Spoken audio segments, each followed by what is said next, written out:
What happens when the trust given by the people becomes a weapon in the hands of those sworn to protect it? When the shadows in the halls of power conceal not state secrets, but cold calculation and personal greed. These are not just stories of crime. They are stories of betrayal at its core, of falling from the heights of Olympus into the abyss of shame. Randy Duke.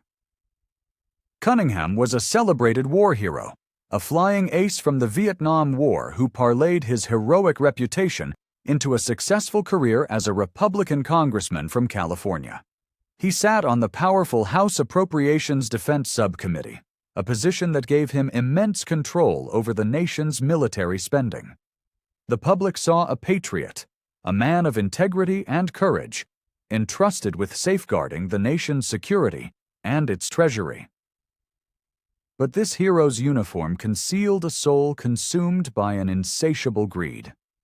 His trust was not just violated, it was systematically sold to the highest bidder in one of the most brazen bribery scandals in congressional history.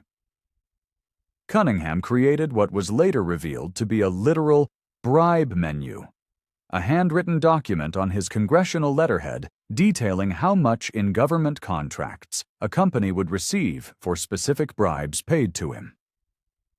For $2.4 million in bribes, which came in the form of cash, yachts, antiques, and a Rolls-Royce, he steered hundreds of millions of dollars in defense contracts to his co-conspirators. The crime was a shocking betrayal of his oath and his country, turning a position of national security into a personal enrichment scheme. His motive was pure, unadulterated avarice. During his tearful confession in 2005, he admitted, "I have sinned. I have violated the law." He was sentenced to 8 years and 4 months in prison, a term that reflected the staggering scale of his corruption. The scandal revealed a dark underbelly of the military-industrial complex and left a deep wound on the public's trust in its decorated leaders.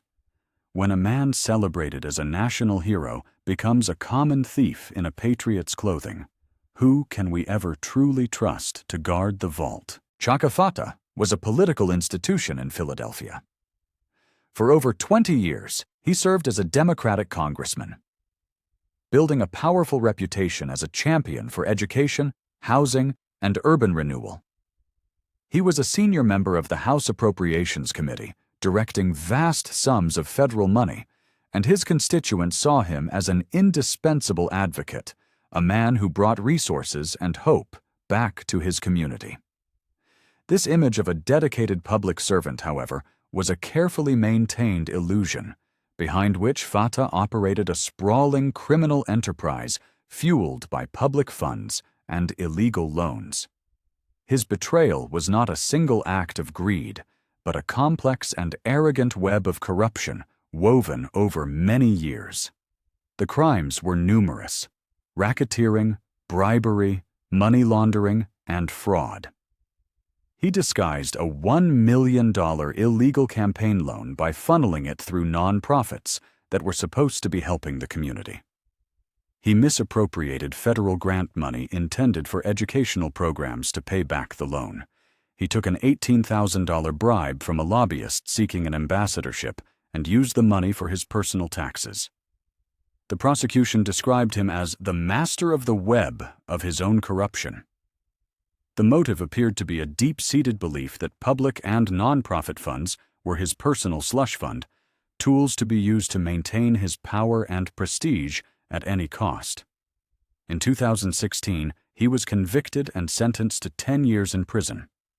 The consequences were devastating, not only for the community organizations he defrauded, but for the thousands of constituents who had placed their faith in him for decades. His downfall left a void of leadership and a legacy of profound cynicism. How can a man who claims to be building up his community spend years secretly tearing it down from the inside?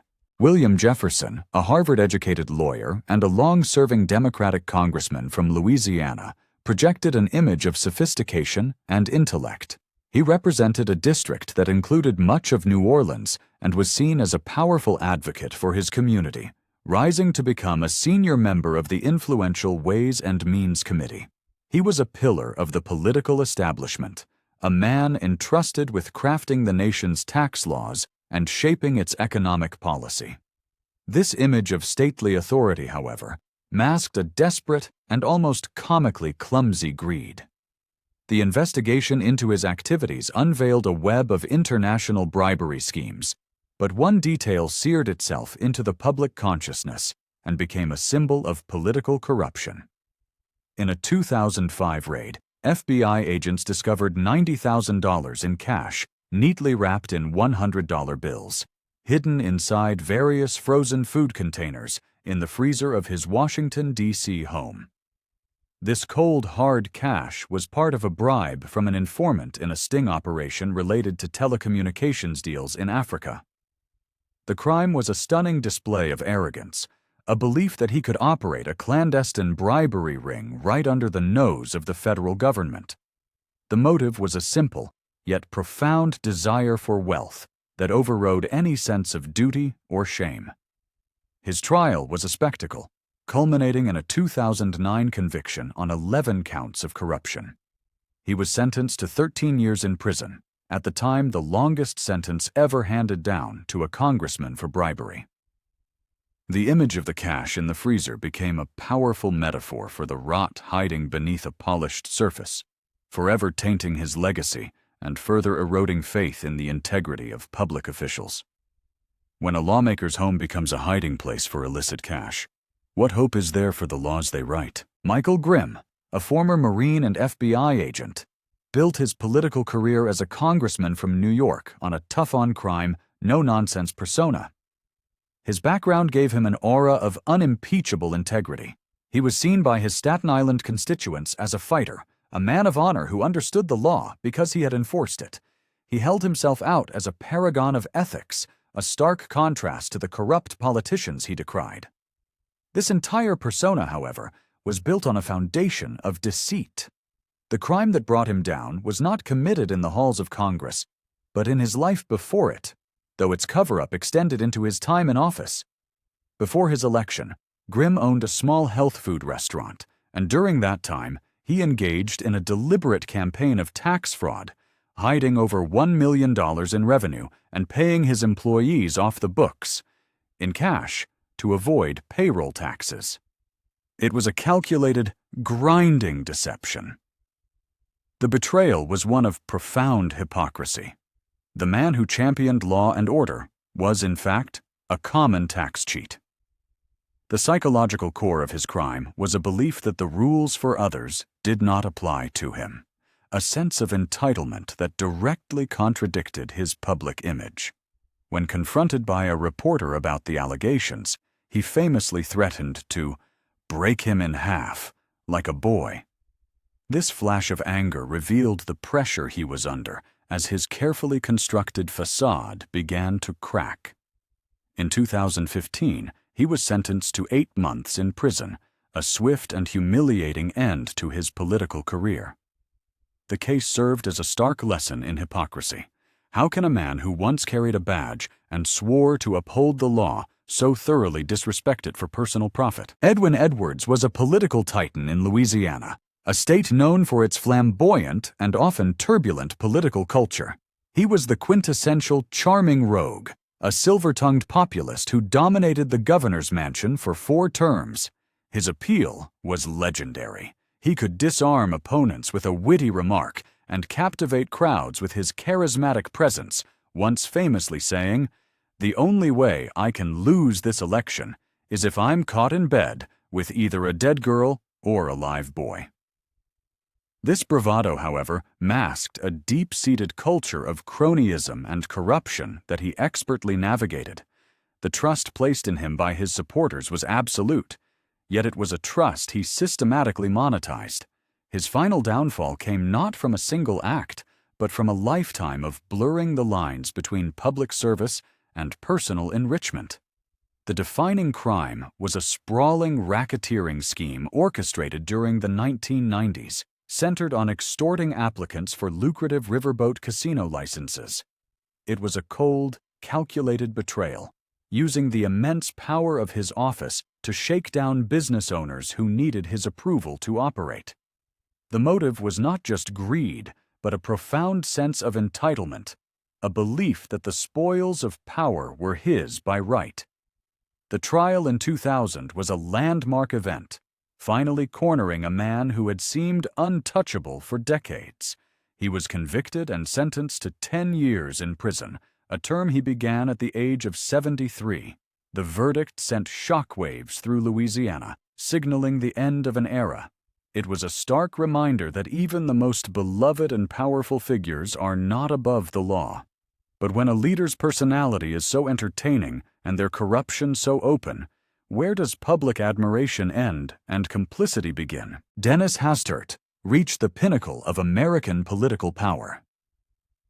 As Speaker of the House from 1999 to 2007, he was second in line to the presidency, a man viewed as a steady, unassuming, and pragmatic leader from the heartland of Illinois. His public persona was that of a former high school teacher and wrestling coach, a straightforward, trustworthy figure who brought a coach's sense of fair play to the often brutal world of Washington politics. This image of wholesome integrity concealed a secret of unimaginable darkness. The crime he was ultimately convicted of seemed, on the surface, to be a white-collar financial offense, structuring cash withdrawals from his bank accounts to avoid federal reporting requirements.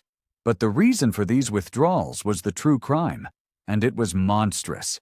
Hastert was paying hush money to conceal decades of sexual abuse he had committed against multiple students when he was a high school wrestling coach. The financial crime was merely the shadow cast by a far more profound and devastating betrayal. He weaponized his power and reputation, first as a coach to abuse boys who trusted him, and then as a politician to buy their silence. The motive was one of pure, desperate self-preservation, an attempt to use his wealth to entomb a history of predatory behavior. During his sentencing in 2016, the judge, looking past the financial charges, directly labeled him a serial child molester. He was sentenced to 15 months in prison. The revelation shattered his legacy and sent a shockwave of horror through the nation, forcing a re-examination of his entire career through a lens of profound evil. When the most powerful lawmaker in the land uses his resources to cover up unspeakable acts, what does that say about the secrets that power can hide? Kwame Kilpatrick, Detroit's hip-hop mayor, rose to power on a wave of youthful energy and promises of a city renaissance. He was charismatic, stylish, and connected with a younger generation, representing a break from the old guard of politics. He was a native son of Detroit, and the city placed its hopes and its trust in him to lead it out of decades of economic decline. But this trust was not just betrayed. It was systematically plundered in one of the most devastating municipal corruption cases in American history. Kilpatrick ran the mayor's office like a criminal enterprise, a scheme the prosecution dubbed the Kilpatrick Enterprise. He used the machinery of the city government to enrich himself and his associates through a pattern of extortion, bribery, and fraud. Contracts for city work were steered to friends in exchange for lavish kickbacks, including cash, private jet travel, and Super Bowl tickets. The betrayal was so profound because it was inflicted upon a city already on its knees, a city desperate for honest leadership. The motive was a toxic brew of pathological greed and a God complex, a belief that the city of Detroit was his personal fiefdom to be looted at will. The 2013 trial exposed the shocking depth of the corruption, with the judge stating that Kilpatrick's actions very much led to the city's bankruptcy. He was sentenced to a staggering 28 years in federal prison, a sentence meant to reflect the catastrophic damage he had inflicted. The consequences were immeasurable, accelerating Detroit's financial collapse and leaving a legacy of deep-seated distrust that poisons the city's politics to this day. What happens to a city's soul when its chosen savior becomes its chief predator? James Traficant was anything but a typical congressman. Representing a blue-collar district in Ohio, he built a career on being a loud, defiant, and often bizarre populist. With his cheap suits, unruly toupee, and famous catchphrase, "Beam me up," closing his speeches on the House floor, he was a political spectacle. His constituents saw him as a fighter, an authentic voice for the forgotten working class who was unafraid to challenge the Washington establishment. This carefully crafted image of a renegade crusader, however, was a smokescreen for a gritty, old-school corruption ring. He didn't just bend the rules, he shattered them with a sense of theatrical impunity. His crimes were a laundry list of racketeering, bribery, and tax evasion.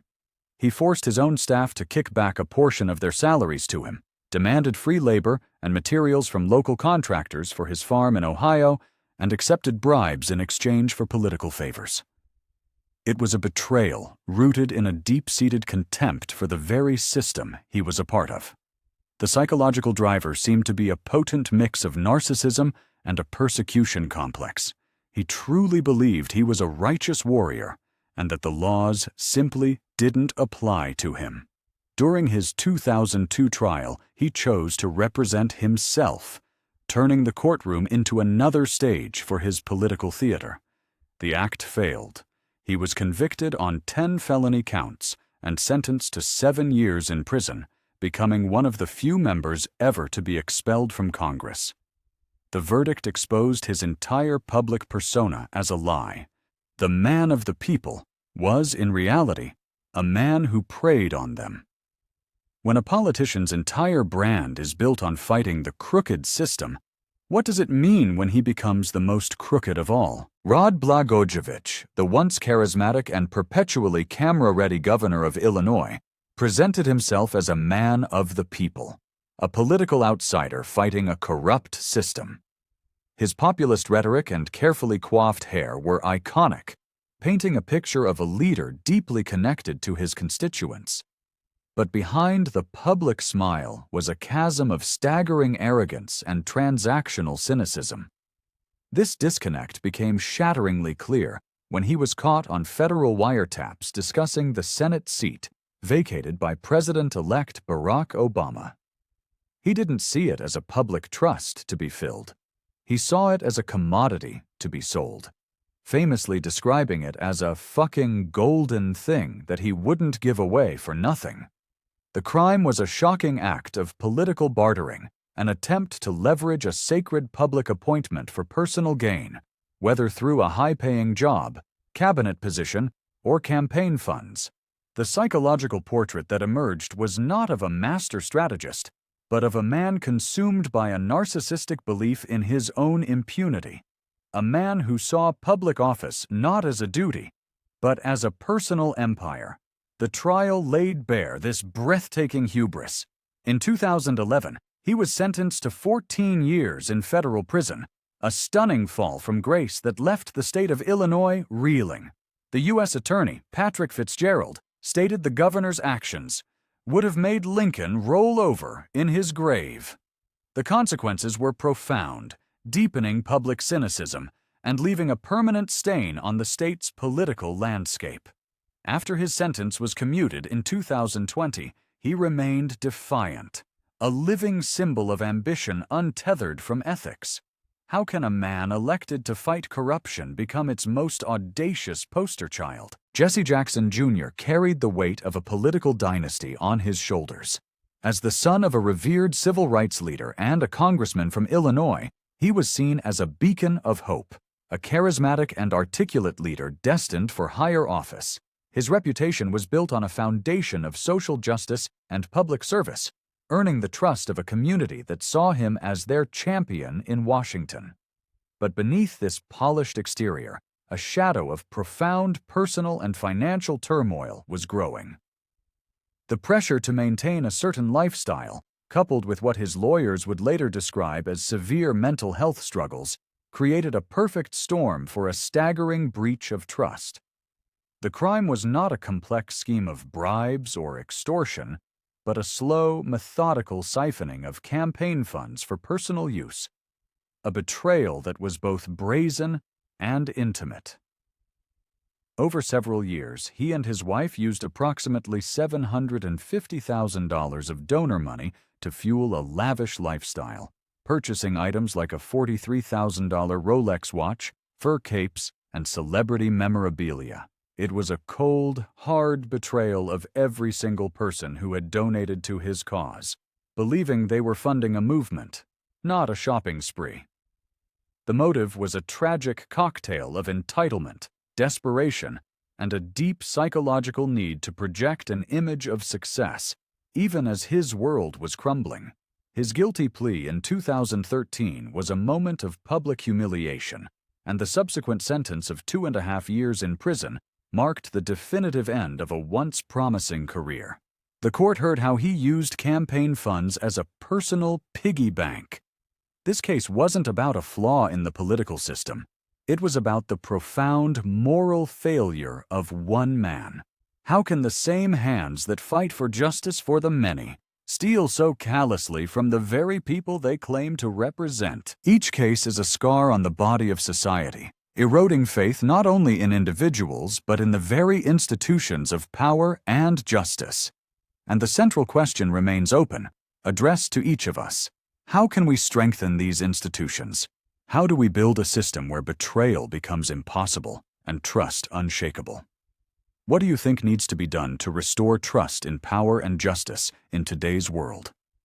Share your thoughts in the comments. If you found this investigation compelling, subscribe to our channel, give it a like, and hit the bell to stay updated on new stories that make you think.